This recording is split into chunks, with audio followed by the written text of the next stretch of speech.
저는 이 찬송을 참 좋아합니다. 특별히 이 찬송 가사를 참 좋아합니다. 날마다 숨쉬는 순간마다 내 앞에 무슨 일 보지요? 어려운 일이 있다는 거예요. 우리가 숨을 쉬는 순간마다 어려운 일이 있고 고난이 내 앞에 있고 역경이 내 앞에 있습니다. 살아있는 사람은 그래요. 숨을 쉬는 사람은 그렇단 말이죠. 그러면 이 고난을 역경을 보지 않고 살아가는 사람은 누가 있을까요? 공동묘지나 가야 있어요. 시체는 아무 염려 없어, 근심 없어, 걱정 없어요. 그러나 사람은 숨 쉬는 순간마다 어려움이 있어요. 이것이 인생이에요, 인생. 그래서 인생은 고해라 이렇게 표현도 하는데 사람은 그래 숨 쉬는 순간마다 어려움이 찾아와요. 주님 내 앞에 이 몸을 맡길 때 슬픔 없네, 두려움 없네. 그렇잖아요. 내 인생을 내가 살아가면 참 슬픈 일을 많이 봐요. 어려움이 많아요. 이게 내 인생이 그렇다니까요. 우리 교회에서 제일 연장자가 강준열 집사님인데 뇌에서 지금 물이 차가지고 지금 어려움을 겪고 계신데 그래서 아침에 기도해 주셨는데 사람은요 살아있는 동안 계속 고난이 오고 아픔이 오고 어려움이 와요. 이것이 인생이란 말이죠. 그러니까 내 몸을 누구에게 맡겨야 된다고요? 하나님께 맡겨야 돼. 맡기면은 편해. 맡기지 못하니까 이게 어려움을 다 안고 살거든. 이게 맡기면 편하단 말이죠. 근데 이 몸을 맡길 때 슬픔 없네, 두려움 없네. 주님의 그 자비로운 손길 항상 무엇을 주시도다? 좋은 것 주시는 분이에요. 그러니까 우리 하나님은 항상 좋은 것 주시는 분이에요. 그러니까 우리가 생각해 보세요. 우리 하나님은 얼마나 좋으신 하나님이신지 몰라요.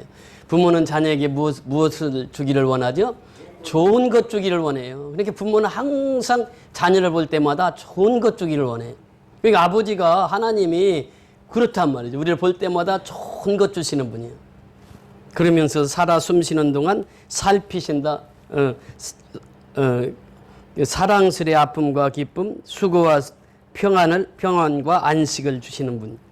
이절에도 보면 날마다 주님 내 곁에 계셔 자비로 날 감싸주시네. 그러니까 하나님이 늘 내 곁에 계신다는 거예요. 임마누엘 신앙이거든요. 신앙 중에 최고의 신앙이 뭐라고 그랬죠? 임마누엘입니다. 임마누엘. 이강신 집사님 저렇게 잘 알아. 그러니까 내가 설교하기가 편해. 임마누엘 신앙이요. 하나님이 내 곁에 계신다는 거예요. 내가 힘들고 어려울 때마다 누가 내 곁에 계세요? 홍성기 집사 누가 내 곁에 계신다고요? 예. 이제 아파트 갈 때 뭐 숙여서 갈 필요 없어. 그냥 무서워갖고 그냥 숙여서 막 가고 그러는데 그럴 필요 없어. 당당하니 가는 거예요. 그냥 예, 당당하니. 두려움 없어. 슬픔도 없고. 인생은 그렇습니다. 주님이 내 곁에 계시는 한 우리는 당당하게 인생을 살아갈 수 있어요. 그리스도인답게 살아갈 수 있다는 것이요. 주님이 나를 감싸주시잖아요. 주님 앞에 이 몸을 맡길 때 힘주시고 위로함 주시네. 그렇잖아요. 내 몸 맡겨보세요. 힘주시고 위로함 주신다고. 다윗이 그래서 주를 사랑하나이다. 어떻게? 나의 힘이 되신 여호와를 사랑하나이다. 사랑하면 힘을 주신다니까요. 누가? 하나님이 힘 주신다는 거예요. 힘 주시고 위로함 주시네. 어린 나를 품에 안으사 항상 평안함 주시도다 그래요. 그러니까 부모는 어떻습니까? 어린 아이를 항상 품에 안아요. 얼마 전에 그 올림픽 대회에서 사고가 났어요. 택시하고 이제 사고가 나서 그 애기 엄마가 그 택시 안에서 죽었어요. 근데 아기를 꼭 껴안고 죽었어. 아기는 살았을까 죽었을까? 애기는 살았어요. 부모의 심정이거든 그게. 위험이 오면 아기를 꽉 끌어안아. 왜 하나님이 나를 그렇게 끌어안는단 말이죠. 항상 내가 위험에 빠지면 어떻게 한다고? 하나님이 다 끌어안아요. 그래서 이제 그 어머니는 죽었어도 아이는 살았단 말이죠. 이것이 하나님의 마음이고 하나님의 심정이거든. 인생의 어려운 순간마다 주의 약속 생각해보네. 내 마음속에 믿음이 잃지 않고 말씀 속에 위로함 얻네. 그렇습니다. 우리가 어떤 때는요 설교보다도 말씀만 듣고 은혜 받을 때가 많아요. 그러니까 새벽마다 우리 들려주는 말씀 있잖아요. 1년에 그 말씀만 쭉 따라가면 3번 들으면 3도 가는 것이고 4번 들으면 4도 가는 것이에요. 그러니까 말씀을 매일처럼 듣는 거예요. 오늘도 새벽에 또 말씀 갔잖아요. 그 말씀을 들으면서 그 말씀에는 둔덕이가 없거든. 그대로 그 말씀 그대로 선포가 된단 말이죠. 그 말씀을 내가 들어. 그 약속하신 말씀을 들어. 그럼 내가 힘을 얻는다는 말이죠. 그 말씀 속에서는 무엇을 우리에게 주느냐? 진리를 알지니 진리가 너희를 어떻게 한다고요? 자유케 하리라. 그 말씀을 안고 사는 사람은 자유함이 있어요. 매이지 않아요. 자유함으로 살아가요. 그러니까 이 말씀 안에 사는 것이 얼마나 큰 복인가를 생각해 보라고 하는 거예요. 주님의 도우심 바라보며 모든 어려움이기도다 흘러가는 순간순간마다 주님 약속 새겨봅니다. 주님의 약속이 어디에 있어요? 다 말씀 속에 있거든요. 창세기부터 계시록까지가 무려 3만 5천 가지 이상이 주님이 약속해 주셨어요. 너희는 이렇게 살라. 그럼 내가 이렇게 복을 주겠다. 이게 주님의 약속이란 말이죠. 그러니까 주님의 약속을 내 마음에 새긴다고 하는 것은 뭐예요? 말씀을 매일 듣는 것이요. 말씀을 보면서 또 은혜를 받는 거예요. 매일 읽고 또 말씀을 들으면서 은혜를 받고 살아가는 거예요. 이것이 인생이란 말이죠. 근데 우리가 오늘 이 본문에 보면 이제 나사렛의 죽음과 부활을 통해서 마지막 교훈을 우리에게 주시는데 오늘 본문 45절, 46절 같이 보십니다. 45절, 46절. 요한복음 11장이죠. 45절, 46절 시작. 마리아에게 와서 예수께서 하신 일을 본 많은 유대인이 그를 믿었으나 그 중에 어떤 자는 바리새인들에게 가서 예수께서 하신 일을 알리리라. 아멘. 어떤 사건입니까? 나사로가 죽었단 말이죠. 예수님이 사랑하는 나사로가 죽었어요. 예수님이 사랑한 마리아, 마르다가 또 그 소식을 예수님께 알립니다. 예수님은 그 소식을 듣고 또 이틀이나 유하다가 거기 갔어요. 이제 장사 지낸 지가 나흘이. 그러니까 이 나사로가 완전히 죽어서 장사가 끝나고 나서 예수님이 도착하셨어요. 그러니까 그때 가서 예수님이 말씀하십니다. 마르다에게, 마르다야, 이 오빠가 살 거 믿느냐? 그러니까 아니 마지막 날에는 살지요. 그건 제가 압니다. 그래요. 그러니까 예수님께서 뭐라고 말씀하셨어요? 나는 부활이요 생명이 나를 믿는 자는 죽어도 살겠고 무릇 살아서 나를 믿는 자는 영원히 죽지 아니하리니 이것을 내가 믿느냐? 그러니까 마르다가 뭐라고 그랬어요? 그러하외다. 이 그러하외다가 무슨 신앙이라고? 아멘 신앙이라. 아멘 신앙. 이 신앙의 최고봉은 뭐예요? 아멘 신앙이요. 말씀을 들을 때 그것이 내 마음에 아멘으로 다가와야 된다는 거예요. 그러니까 기록된 말씀은 로고스의 말씀이요. 아멘 신앙은 네마의 말씀이에요. 네마의 말씀. 그 내가 그 말씀을 받아들이는 것이요. 이게 아멘이거든요. 신앙은 아멘이에요. 그러니까 아멘 신앙이 첫째 신앙이라고. 주는 그리스도시요. 그리고 신앙 고백을 하잖아요. 주는 그리스도시요. 정확한 신앙 고백이 있잖아요. 그 주를 항상 그리스도로 신앙 고백하고 살아야 된단 말이죠. 그러면서 내 말을 믿나이다 그래요. 예수님 말씀 믿나이다 그렇게 말씀하십니다. 누가? 내가 믿나이다. 내가 믿나이다. 말씀을 내가 믿어야 돼. 내가. 이 믿음을 가지고 있었던 마르다요. 근데 예수님께서 무덤에 가셨어요. 무덤에 가셔서 이 돌을 옮겨라 그러니까 마르다가 어떻게 얘기해요? 아이고 죽은 지가 나으래요. 지금 썩어서 냄새나요. 지금 예수님 생각해 보세요. 여기가 섭씨 40도 50도 가는데 지금 무덤에 간 지가 나흘 채인데 썩어서 시신이 썩어서 냄새가 납니다. 무슨 말이에요? 현실을 바라보 현실을. 그러니까 마르다가 그렇게 위대한 신앙 고백을 하고도 현실을 보니까 어떻게 해요? 현실이 눈앞에 먼저 보이는 거예요. 예수님 안 보여. 그러니까 그 고백을 한 것이에요. 돌을 옮겨놓으라고 하는 것은 뭐라고 그랬죠? 내 마음속에 걱정 근심 옮겨놔라. 내 마음속에 불신을 옮겨놔라. 내 마음속에 불신앙을 옮겨놔라. 믿으라는 게 믿으라는 거예요. 돌을 옮겨놓으라고 하는 것은 이제 그 믿으라는 거예요. 예수님이 지금 나사로를 살릴 것을 믿으라는 것이거든요. 그러면서 예수님께서 뭐라고 말씀하십니까? 돌을 옮겨오고 나니까 나사로야 나오라. 나사로야 나오라. 무슨 말입니까? 그 말씀 한마디에 죽었던 나사로가 살아나요. 하나님께서는 태초에 하나님이 천지를 창조하시느니라. 말씀 한마디에 천지를 창조하셨단 말이죠. 말씀 한마디에 홍해수가 갈라져요. 갈라져서 그 홍해수를 가르고 이스라엘 백성들 다 살려내요. 말씀 한마디에 요단강이 갈라져요. 말씀 한마디에 떠오르는 태양이 멈추는 거예요.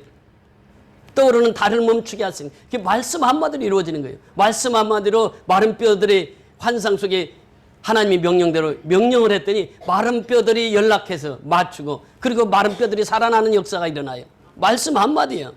나사로야 나오라. 예수님께서 말씀하시고 그러면 예수님은 그 능력이 있어요. 죽은 사람도 살릴 수 있는 능력이 있다는 거예요. 그 말씀 한마디에 나사로가 살아나오는 거예요. 그렇습니다.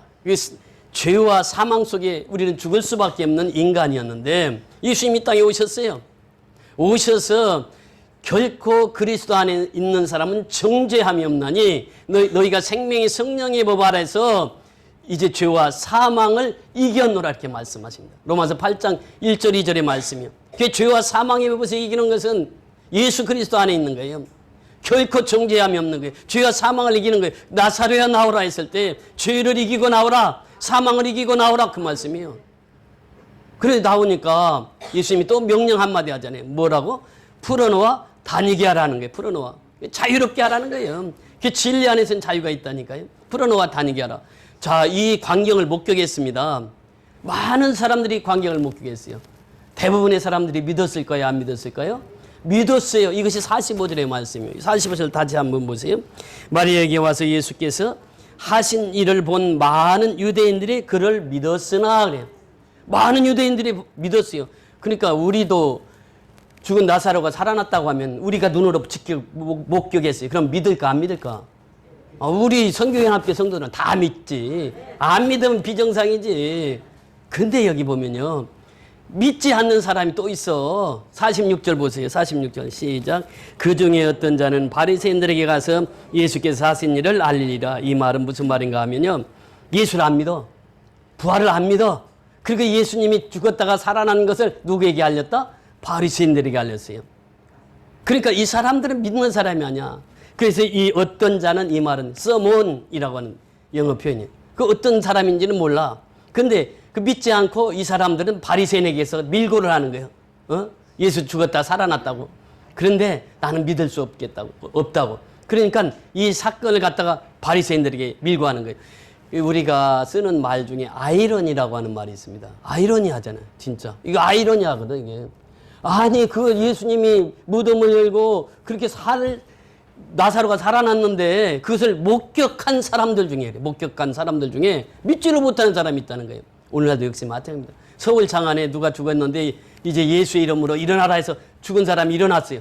그러면 그걸 본 사람 중에 대부분은 다 믿을 수 있지만 믿지 않는 사람도 있다는 거예요. 그렇게 기적의 현장 속에서도 이런 일은 여전히 일어나는 거예요. 아이러니하거든, 진짜. 그렇잖아요. 아이러니라고 하는 거 보세요. 죽은 나사로가 살아난 거 아이러니 있잖아요.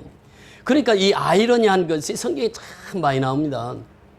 이것을 이제 패러닥스라고 그러죠. 역설적이라고 그래요. 역설적. 그렇잖아요.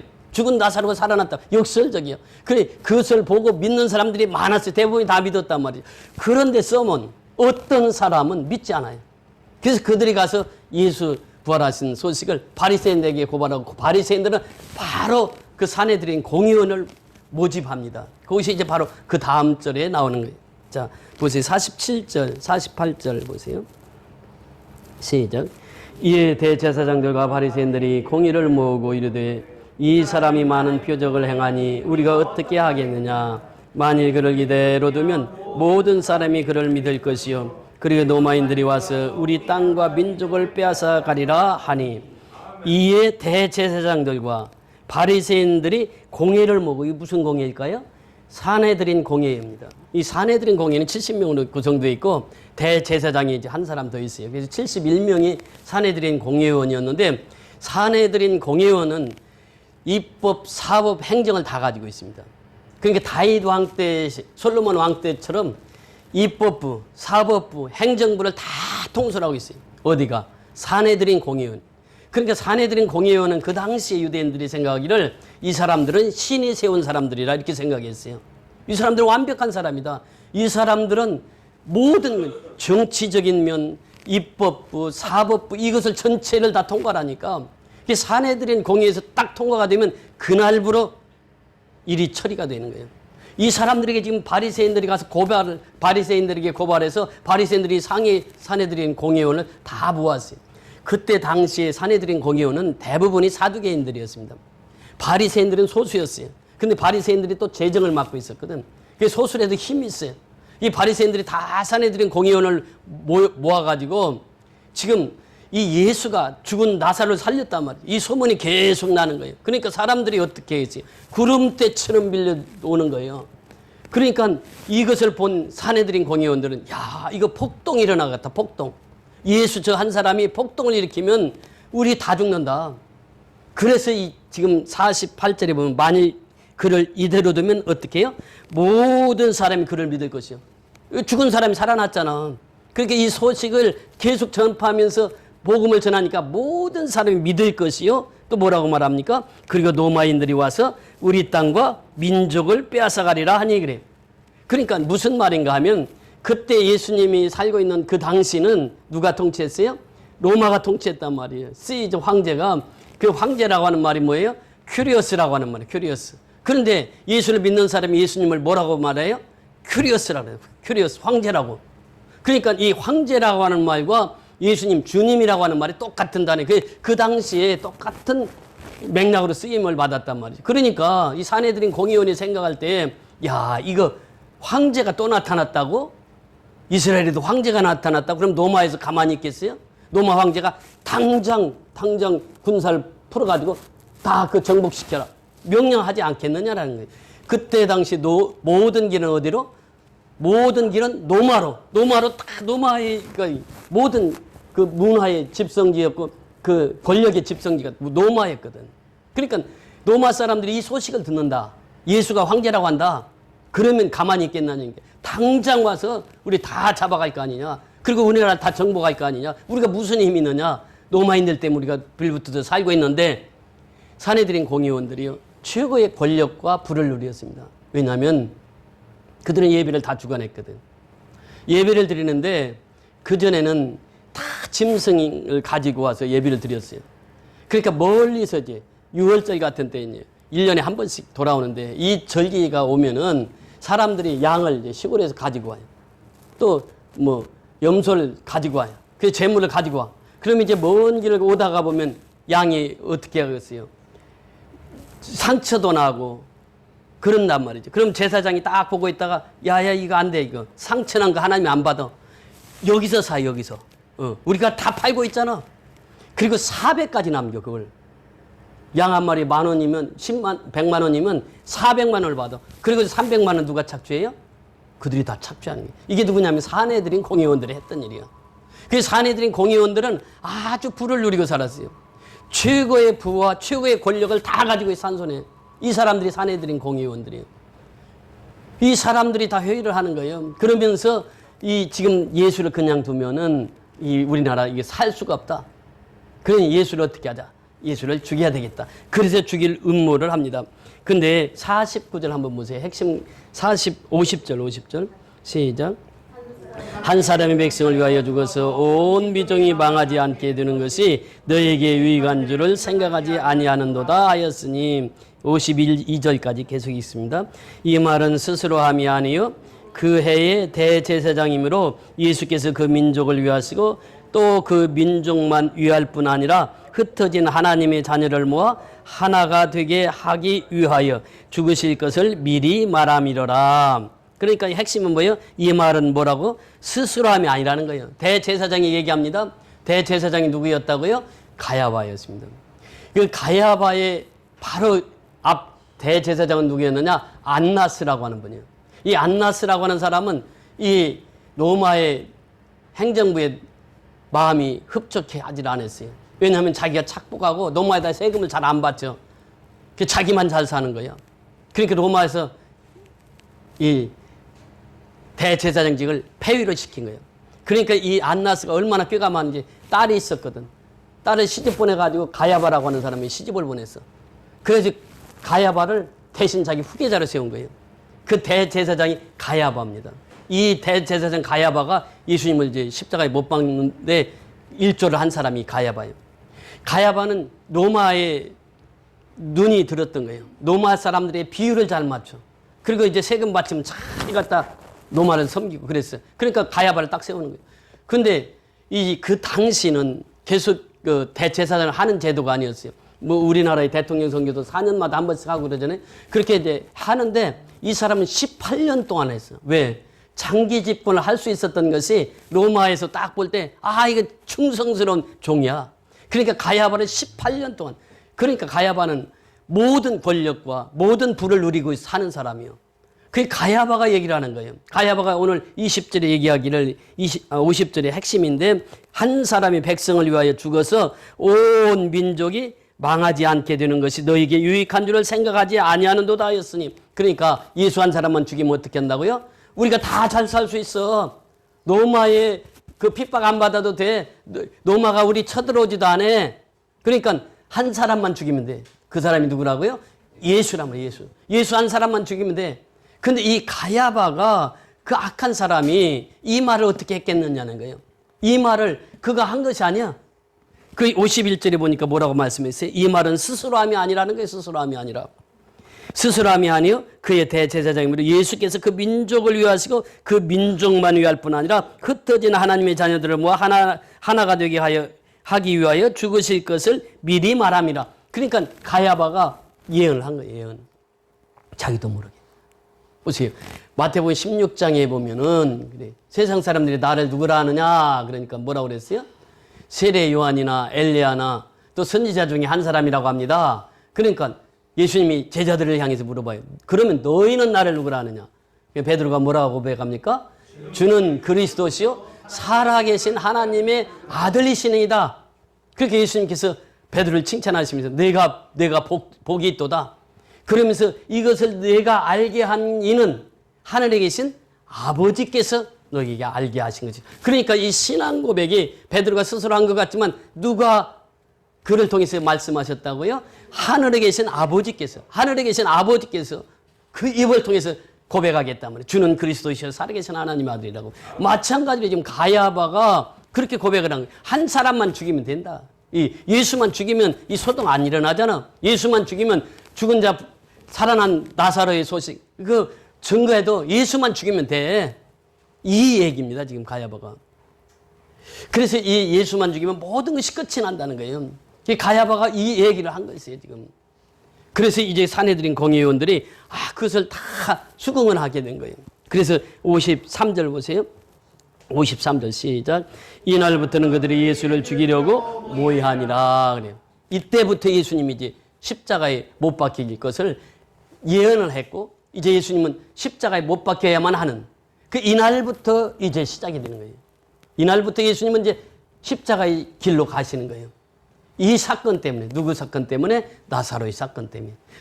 죽은 나사로를 살렸더니 그것이 바로 예수님에게는 죽음이 십자가의 죽음이라네. 십자가의 죽음의 길을 걷는 거예요 지금. 근데 그때가 언제라고요? 54절 보세요. 시작. 그러므로 예수께서 다시 유대인 가운데 드러나게 다니지 아니하시고 거기를 떠나 빈들 가까운 곳에 에브라임이라는 동네에 가서 제자들과 함께 거기 머무르시니라. 55절, 56절, 57절. 유대인의 유월절이 가까움에 많은 사람이 자기를 성결하게 위하여 유월절 전에 시골에서 예루살렘으로 올라갔더니 그들이 예수를 찾으며 성전에서 서로 말하되 너희 생각에는 어떠하냐? 그가 명절에 오지 아니하겠느냐 하니 이는 대제사장들과 바리새인들이 누구든지 예수 있는 곳을 알거든 신고하여 잡게 하라 명령하였습니다. 유월절이 가까웠다. 유월절은 어떤 절기예요? 이제 많은 사람이 자기를 성결케 하기 위해서 유월절을 지켰거든. 그러니까 지금도 유월절을 지킵니다. 유대인들이. 유월절 아주 대대적인 큰 행사로 지켜요. 그래서 흩어진 유대인들이 다시 예루살렘에 와서 지금도 엄청난 축제를 하고 있거든요. 이 출애굽기 12장 12절부터 14절에 보면 유월절의 유래에 대해서 그렇게 말씀하십니다. 우리 같이 보십니다. 출애굽기 12장 12절부터 14절 구약성경 98면입니다. 12장 12절부터 14절까지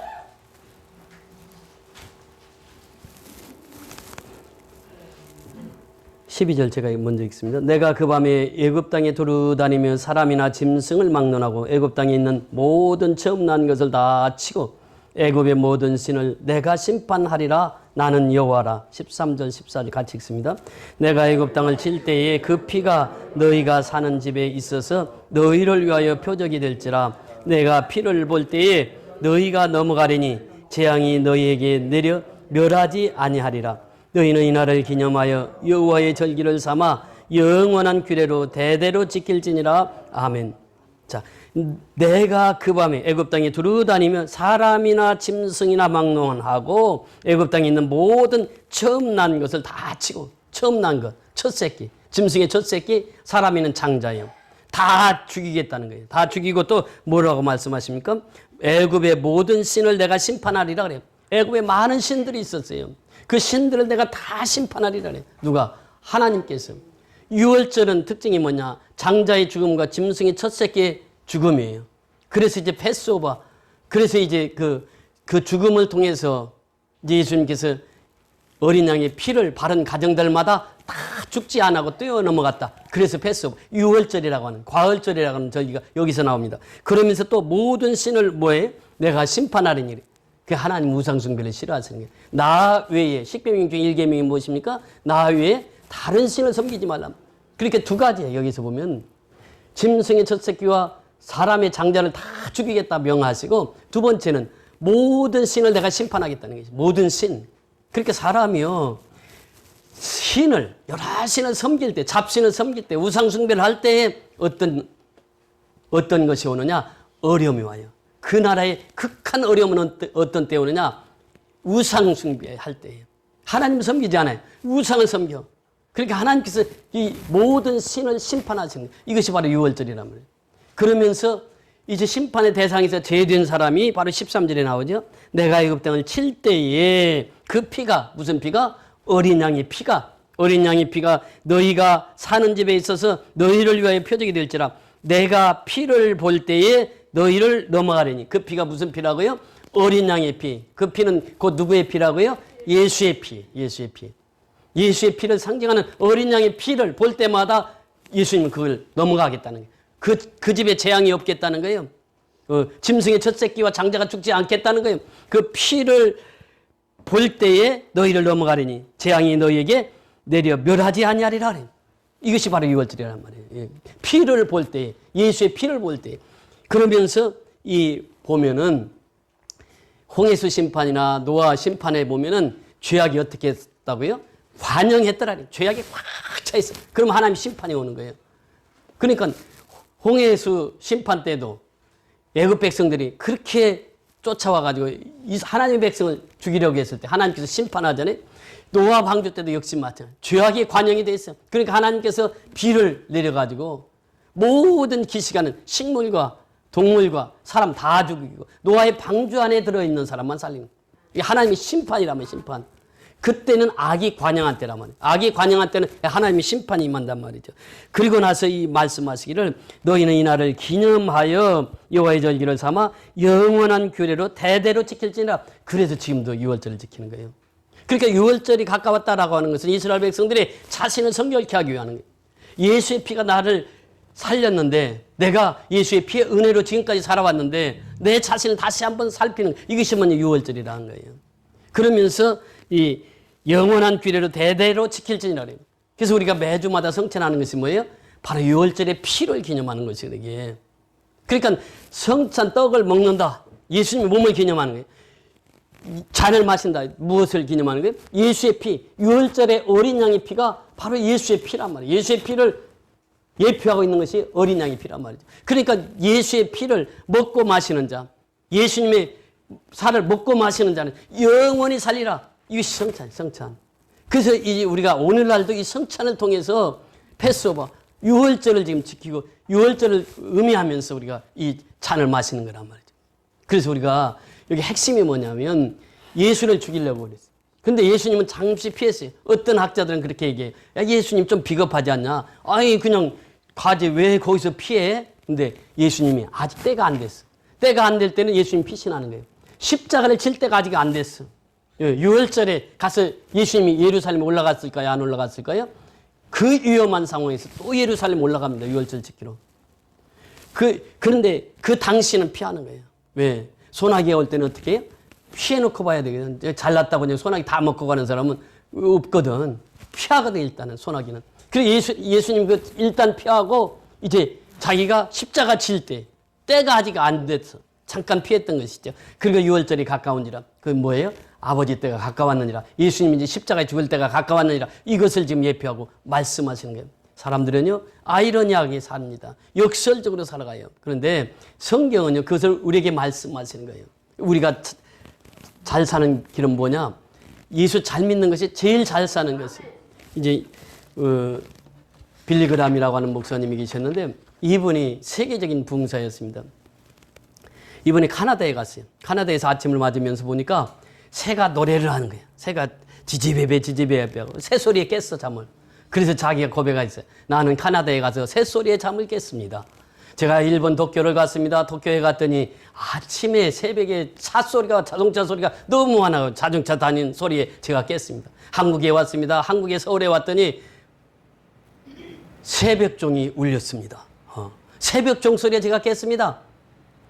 그러니까 그 여의도 백만을 모아놓고 설교할 때 그 얘기를 했거든요.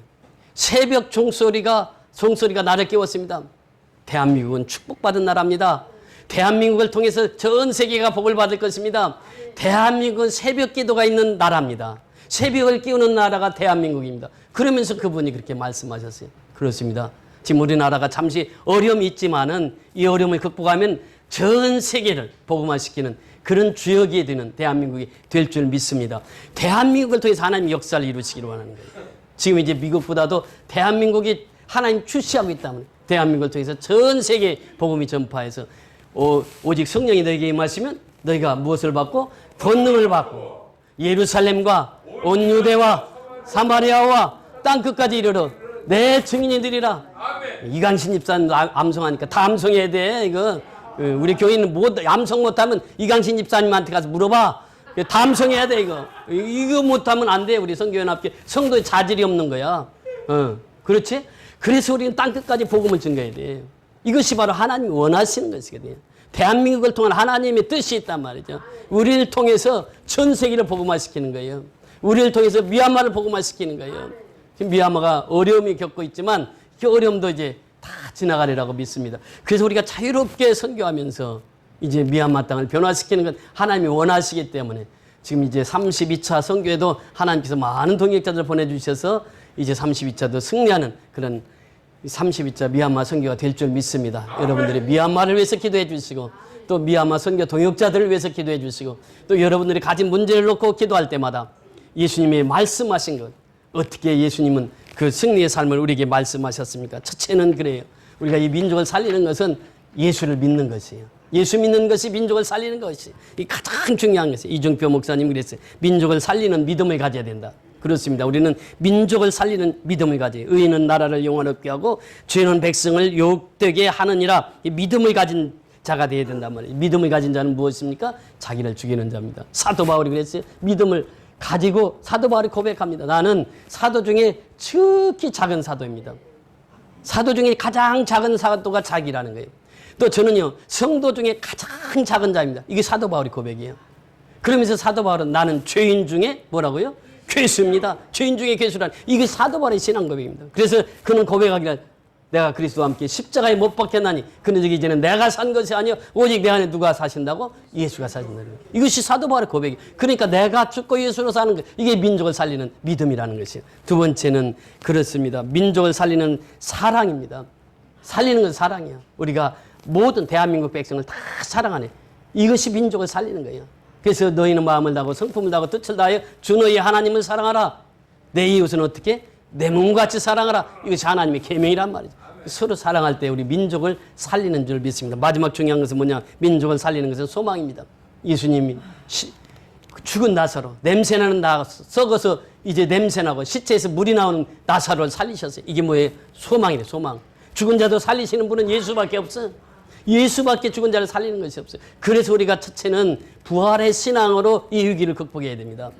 부활의 신앙이 있어야 돼. 되게 예수님 말씀하시면 죽은 자도 살아난다니까 이게 부활의 소망이에요.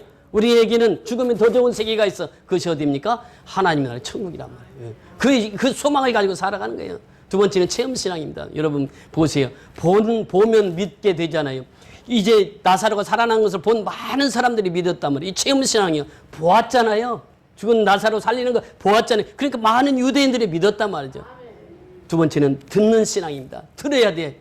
하나님의 말씀 들어야 내가 믿음이 생기는 거예요. 믿음은 들으면서 나고 들으면 그리스도의 말씀으로 말미암은. 그러니까 체험신앙이라고 하는 것은 뭐냐? 내가 보고 믿어요. 예수님이 살리셨단 말이에요. 죽은 자. 그걸 보았어. 그럼 믿어. 그 다음에 이제 들어야 돼. 전도사님 말씀 맨날 주시는 거. 어떤 사람 한 번도 안 듣는 사람이 있어. 내가 다 보거든. 체크해 보면은 그 노란 줄이 있어. 그러면 안 들은 사람이 이 사람은. 그게 없어졌어. 이 사람은 듣는 사람이야. 내가 체크한다고. 들어야 돼. 말씀. 안 들으면 내 영이 죽어. 내 영이. 말씀을 들어야 내 영이 살거든. 그러니까 보는 믿음, 듣는 믿음이 있어야 돼요. 그러니까 사도행전에 보면 베드로와 요한이 뭐라 그래요? 내가 보고 들은 것은 말하지 아니할 수 없느니라. 너희들이 나 죽이려면 죽여봐. 내가 보고 들은 것은 반드시 말해. 이게 베드로의 신앙 고백입니다. 보고 들어야 된다는 거예요. 이게 체험 신앙이에요. 마지막 중요한 것이 뭐냐? 소망입니다. 소망. 부활의 소망을 가지고 살아야 돼요. 그래 이 민족이 사는 거예요. 우리가 사는 거예요. 그래서 우리는 그 소망을 땅끝까지 전파하며 살아가는 저와 여러분이 다 되시기를 주의 이름으로 축원을 드립니다. 할렐루야. 고맙고 감사하신 아버지 은혜를 감사를 드립니다. 오늘 귀한 생명의 말씀을 받았습니다. 귀한 말씀을 받은 심령들마다 부활의 신앙으로 무장되어 살아가기를 원합니다. 체험 신앙으로 무장되어 살아가기를 원합니다. 이제 죽은 자를 살리신 그 소망을 안고 살아가기를 원합니다. 천국에 대한 소망을 안고 살아가는 복된 성교회 함께 모든 성도들이 되게 축복하여 주시옵소서. 예수 그리스도의 이름으로 감사하고 축복하며 기도드리옵나이다. 아멘.